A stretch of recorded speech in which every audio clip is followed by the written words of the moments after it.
Hello, and welcome back to the Grunt Perspective. In today's video, I'm going to be covering my machine gunner or saw gunner belt setup. This is going to be the first in a series of videos that I'm going to cover like machine gunner kit. So first is going to be the belt, then the plate carrier, and then the LBE, like a chest rig type thing. But before I start talking about the belt, just to talk a little bit about like weapons, MOS guys in general. So in the Army, I understand that there's different SIF issue suites. You'll have like a grenadier suite, and he gets issued a bunch of like 40mm pouches in addition to the stuff, to like the normal stuff. And then there's the rifleman suite, who more or less gets all the normal stuff. It's the rifle mag pouches, dump pouch, things like that. And then there's like saw gunner suite. It gets like a bunch of pouches like this that he can carry saw ammo in, or like maybe you're a 240 gunner, and I'm sure that they have other pouches and stuff like that that gets issued to those guys. But unfortunately, in the Marine Corps, there's only one SIF issue, and it's the rifleman suite. So every infantryman gets issued rifle mag carriers, dump pouch, first aid pouch, and like grenade pouches and stuff like that. And that's all. Everyone who isn't a rifleman has to figure out how they're going to do their job. And a lot of guys that are weapons MOSs, they just don't. And I can't blame them. You know, like there's no reason why you should have to buy stuff to do your job when everything that you're supposed to need to do your job is supposed to be given to you. But that's the reality that it is, and that's like almost like what's expected of you. Is like, you know, if you're not issued the stuff, then like you're not issued the stuff, but you're still expected to do your job, and no one's gonna budge on that. Like, they're not gonna care if you don't have the right pouches. They expect you to do your job, and you know, that's unfortunate. That's how it is, and I wish it wasn't like that, but that's the way it is. So that discussion is a different discussion to be had. That I am not going to have any control over, and if you're watching this, you most likely don't either. But what I can do is I can show some ways that I've made it work, so that hopefully you guys can buy the right stuff, buy the good stuff right away, instead of having to do like trial and error and get stuff that, you know, doesn't work, or it works good but not as good as I'd want it to, you know, and then you have to do the whole pouch rundown. So I wanted to show what would work. In addition to the machine gunner kit setup, I plan to do this for some of the other roles as well. In the future, I'll be covering those hopefully soon. But before I talk about the stuff that's specifically on the belt, I just want to mention, like, don't really pay attention to the color and the camouflage of all these things, because depending on where you're at, they might let you do this or they might not. So there are coyote brown versions of these exact same, but I just didn't have two of them. I had two of the multicam ones, and I had a Ranger green harness, right? But if everything being coyote brown or multicam is a criteria that you need to meet, then you can buy that stuff, right? But I pieced this stuff together from all kinds of different kits, and yeah, so just don't pay attention to the camouflage and the colors that much, because I got some comments about it last time. But either way, okay, so to talk about the belt itself now. The base belt is a Faro Concepts Bison belt, which I love. I have had it for almost 3 years now, and it's like the perfect blend of rigid yet flexible, lightweight yet durable, and I've got no complaints about it at all. It's going to take some serious innovation and to get me to stop using a Bison belt. I really love mine, and I think you will too if you're thinking about buying one. However, I don't use the belt that Faro Concepts sends with it. The reason being is just because this belt is a little flimsy for my liking. There's no problems with the quality. It's of good quality, but I just didn't like the flimsiness. So what I use instead is the Safe Life Defense inner belt. Much more rigid, full 2 inches of width instead of the 1.5 or 1 3/4 that the one that they send with it is. So it allows for full contact of the Velcro on the 2-inch belt, which doesn't bother most people, but it bothers me. Either way, the main reason I got it is for the rigidity, not the Velcro. Right. So I would recommend that if you want your belt to be a little bit stiffer. Helps carry the weight a little bit better, but it does take a little bit of getting used to. It's very rigid, so if it's not your thing, then you're really not going to like it. Okay, so to talk about the modifications that I've made to put a harness on this. The harness itself is a Velocity Systems. This is a Jungle Rig harness. Which I had on a different, I had on a belt kit that I took off, and I like it. I really like this harness because it's a 6-point harness, and as opposed to the harnesses that have 2 straps on the back and 1 on the front, this one has 2 straps on the front and 1 on the back, and what that does is these straps go over your shoulders, and then these ones come back almost like a backpack, and it supports the weight much better than it would if there was 2 straps that were coming off the back and they went like this. Then all of the weight of these pouches is still on the back side of you, but with these almost like a backpack, it fits really well. You can see that when I pick the belt up, just hanging from the shoulder straps, it's already in the shape that it needs to be in, right? So that's a big deal. I've tried other harnesses. I tried a British PLC yoke, and that was the problem with it, is that it met the criteria of a harness, but it did so with all the load bearing being on the back, and that was still uncomfortable. It still felt like I wasn't wearing a harness. And then at the same time, the back droops and then pulls the front up. So definitely, if you're gonna get a belt harness, the Velocity, the Jungle harness is a really good option. I love it. So how I've attached it is D-rings. What I've done is I've got 6 D-rings, and I just put these D-rings through the loop of MOLLE, and then I MOLLE the pouch on like normal. So you can see that these D-rings aren't physically attached to this pouch or sewn to this pouch at all. So this mod requires no sewing, no stitching, no gluing. You just gotta have D-rings. I had D-rings from other pieces of gear, but if you don't, you can get D-rings at Home Depot or Lowe's or something like that. You just need to get 6 of them, and then probably paint them because they'll be silver.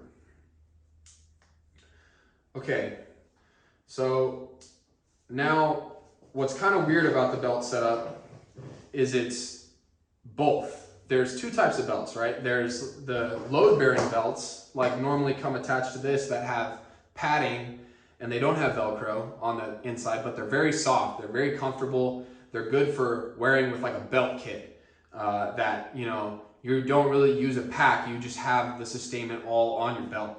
And then there's these like assaulter belts that have like the Velcro inner and outer, and they're made to be very rigid, and they're made to stay and not move, but they're not built to carry a whole lot of gear. You know, they're built to carry a reasonable amount of gear, but they're definitely not built to hang 200 rounds of 7.62 off of, or like multiple bottles of water in like an Nalgene or something like that. Like they're not really built for that. And people do it sometimes, but it's just not going to feel very good. So I've combined both of them by making a inner outer belt with suspenders. And you might think that, like, well, if I bend over, is my belt going to come unvelcroed? No, it does not. Of course, you know, if you have your suspenders too tight, then it might. But I've put this on. I've tested it out. Done getting in the knee, getting in the prone, standing up, doing some very vigorous activities with it. And it didn't come unvelcroed. I put weight inside of these pouches so I can test like the load bearing capability. And you got to fiddle with the harness a little bit, but once you get it dialed in to where when there's no weight in the pouches, most of it is on the Velcro. And then when there's weight inside the pouches, the shoulder straps kind of take over. That's what you're looking for, right? And it works really well. Personally, I like both of the types of belts, but I really didn't want my gear to be moving around. I didn't want my equipment to be moving, turning, lifting up, or anything like that. I just wanted it to be rock solid, right? So that's why I wanted to make this. And there's a couple solutions that are on the market right now that you can just buy without having to mod stuff up. But that's what I did, and it works really well. Okay, so that covers the modifications. Now to talk about what's actually on the belt. The first thing is going to be a glove hanger. I don't know who makes this glove hanger, but there's a thousand manufacturers that make products like this. On the hanger, I have some Mechanics Fast Fits, which are some good gloves. They're dexterous, but they're durable, and they hold out for a pretty long time. To talk about gloves for a machine gunner specifically, or a saw gunner, you could benefit from having some really durable gloves. Even to go as far as like having some gloves that maybe have like leather on the palm or on the fingertips or something like that. And why? Is because there's no glove on the market that's going to replace like a heat protective mitten. The hot barrel mitten or glove that's inside of most assistant gunner bags is made to hold hot barrels, and that thing is, you know, that thing works. But what a good pair of thick gloves is going to do for you is it's going to protect you from those like accidental burns. Like when you accidentally touch the barrel real quick when you're trying to do a barrel change or something like that. And you're not going to notice it. Like the way your brain works, you're never going to notice when you almost got hurt and didn't. But I promise you, having some good gloves is going to help you out. So if you want to go through, I wouldn't recommend like pig gloves or anything real thin. Another reason is you don't really need to be as dexterous. Like you're not doing speed reloads with a rifle mag. You do have a pistol, but I'll talk about that.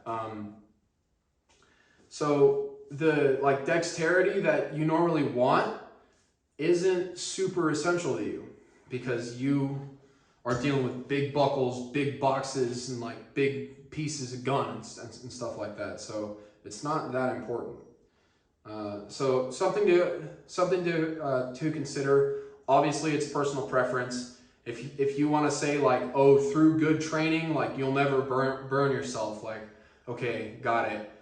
Yes, you fucking will. It's gonna happen no matter what. Okay, next thing, grenade pouches. So grenade pouches are one of those things that people, they neglect. 240 gunners and saw gunners a lot of times like just won't have grenade pouches. And you ask them why, and they'll tell you like, oh, well, you know, most of the time I'm up on the SBF. Like I'm not going to be in the trenches. I'm not going to be in the front of the stack. You know, I got this gun. I'm a more important asset, and I'm not going to be throwing grenades. So I asked them, like, oh, okay, well, after the SBF, right? After your maneuver force has taken objective, what's going to happen next? Well, we're going to consolidate and we're going to set up a defense. Oh, okay, cool. So what are some things that you can use grenades for in the defense? Well, I don't know. How about using your grenades to buy you a little bit of time as you're trying to move between your primary and your alternate and your supplementary positions, right? So you need to have grenades. Even if you're a machine gunner, you need to have a way to carry grenade pouches. Or to carry grenades inside pouches. And preferably, if you can manage it, they should really be on your belt. Your belt is your most essential kit, right? The stuff that is you need the most, right? If you were without your plate carrier, you could probably still complete your mission. That's what you're going for, right? So having your grenades is, you absolutely need to have them. Right? There's no reason why you shouldn't have them, and you shouldn't have stuff inside your grenade pouches like headlamps and GPSs and cans of dip and stuff like that, because when you have to put grenades inside those pouches, then you're gonna have a bunch of stuff inside your cargo pockets, rolling around, possibly making noise, things like that. So that covers my spiel on grenade pouches. Next thing, I have a Leatherman Wave multi-tool. A multi-tool is something that every infantryman should have, just because it's handy, right? You can, like, there's no real substitute out there for pliers, right? When you need something, you can get a lot of stuff done with pliers, or a file, or a knife, or a screwdriver, right? Like your NVG mount comes loose on your helmet, and you got to tighten up your NVG mount, something like that, right? But especially machine gunners and saw gunners need to have multi-tools. Why? Well, there's a couple reasons. One, if you are without cleaning gear, you know, there's a lot of specialized gear to clean saws and 240s, but if you're without that, you can use some of the stuff that's on this multi-tool to help alleviate some of that really excessive built-up carbon, things like that. You know, that shouldn't be your go-to to scratch your gun with a knife, but, you know, in a pinch, right, it gets you through. Another reason is because things break all the time. Like your tripod might break, or maybe the bolts on your tripod are coming loose and you need to tighten them back up. Right? Or your T&E, your hand, your lever breaks off of your T&E. Now you have nothing that you can unlock your T&E on the traversing bar with, right? I've used this multi-tool to do that before. So you need to have one, especially if you're a machine gunner or saw gunner, right? Everyone should have one, but yeah. Okay, the next thing, ammo pouches.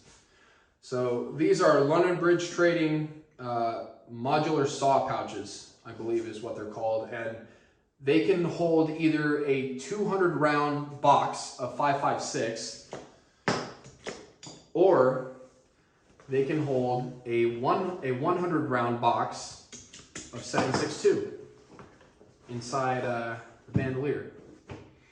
Right. Now, I see a lot of gunners, specifically 240 gunners, a lot of 240 gunners that don't carry any ammo. And like I kind of mentioned, I can't really blame them, right? They don't have any pouches that are issued to them to carry this equipment, right? But that's a problem. Like, you need to have ammo with you when you're a gunner. Why is that, right? Well, there's a couple of reasons. One, ultimately, you are responsible for your gun, right? You are responsible for keeping your gun in the fight. You have a team with you, and they're supposed to help you. But what if they can't get to you? What if you're on patrol, right? And your patrol comes into contact. What's the first thing that everyone's going to do? They're going to drop to the ground, right? You're going to have 25 to 50 rounds in the gun,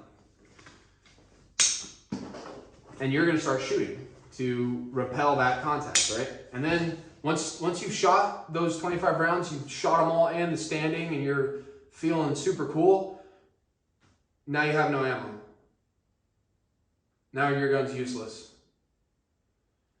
Now, another thing, you might think, why do I have to carry ammo when I'm carrying this 27-pound gun and I have an ammunition bearer and a team leader?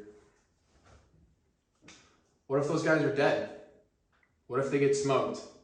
And you don't realize it, no one realizes it until like multiple minutes in to your fight, you know?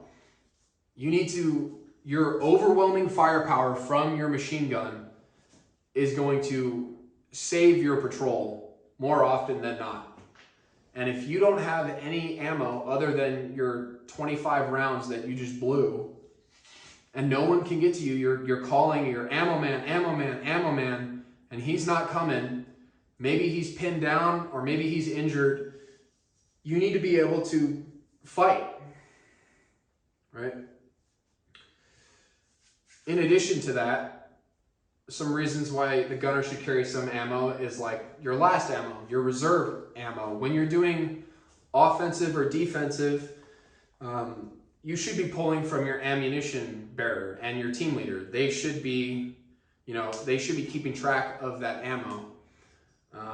But this ammo should be your last resort, your ammo that you're saving for consolidation, or your ammo that you're saving for counterattack or something. But you never want to just run out of ammo, right? So maybe you put this in there and you kind of forget about it until, if you need it, you need it. But all good reasons that the gunner should carry ammo, right? He doesn't have to carry a whole lot. I'd say 200 on his kit. Where he can get it is probably good, for all those reasons that I just mentioned.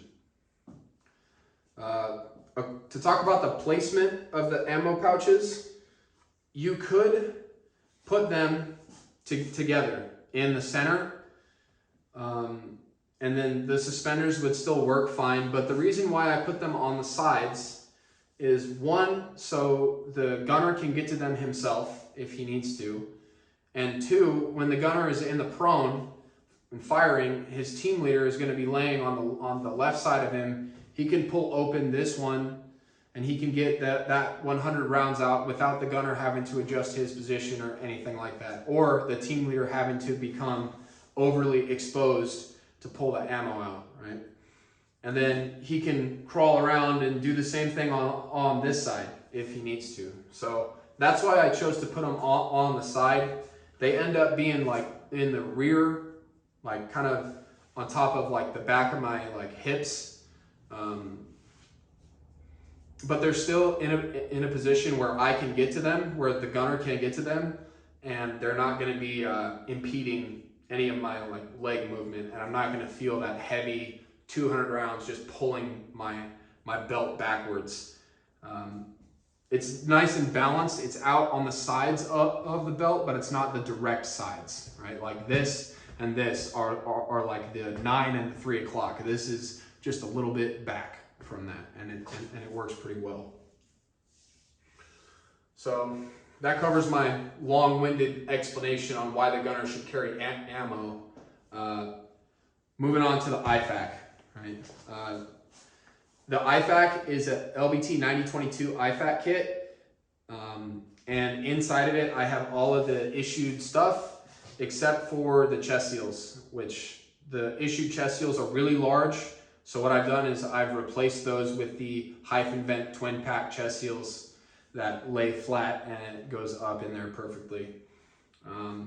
All of that stuff is inside of a Ziploc bag for two reasons. One, to keep it all together when I pull the ripcord here and everything comes out, keeps it all together inside a bag so I can use what's in that bag. I can open the bag and look in it and use stuff. And then when I'm done, I can roll it up and stuff it inside a cargo pocket if I don't have time to put it back inside the pouch. And two, it just helps waterproof it, helps protect it a little bit. Never a bad thing if you can afford to fit it inside of your pouch. If you really needed to, you could fit a third ammo pouch back here like that. And then you'd have 300 rounds of 7.62 or what's that, 600 rounds of 5.56. Then you run into the problem that you don't have your Ifac. Your Ifac's now on your plate carrier, which, as I've mentioned, your belt should really be your very important items. So Ifac definitely belongs on the belt. But if you need to, you have the option, right? You could run 300 rounds of 7.62 on your belt. Okay, next thing, pistol. I'm gonna take the actual holster off here, but if you're a machine gunner, a 240 gunner specifically, you are most likely going to get issued a pistol. And you'll get issued a M9, M18, or a M17, some kind of pistol, but you'll notice that I don't have extra pistol mags on my belt, and I don't have extra pistol mags on my plate carrier. I just have the one, I would just have the one pistol mag inside of my gun, and then my extra 2 pistol mags would probably be like inside of my pack or something. And that may sound a little bit off the wall to a lot of people, but it goes back to what I was talking about prioritizing and sacrificing. Your pistol is there as a backup weapon that's only really going to be pulled out of the holster if you're like going through an urban structure or something, and the only reason you're going through that urban structure is to get to a position where you can employ the gun, right? Or, you know, I guess you could use it like in your fighting position, but hopefully by that time you've already used your frags and you're displacing, right?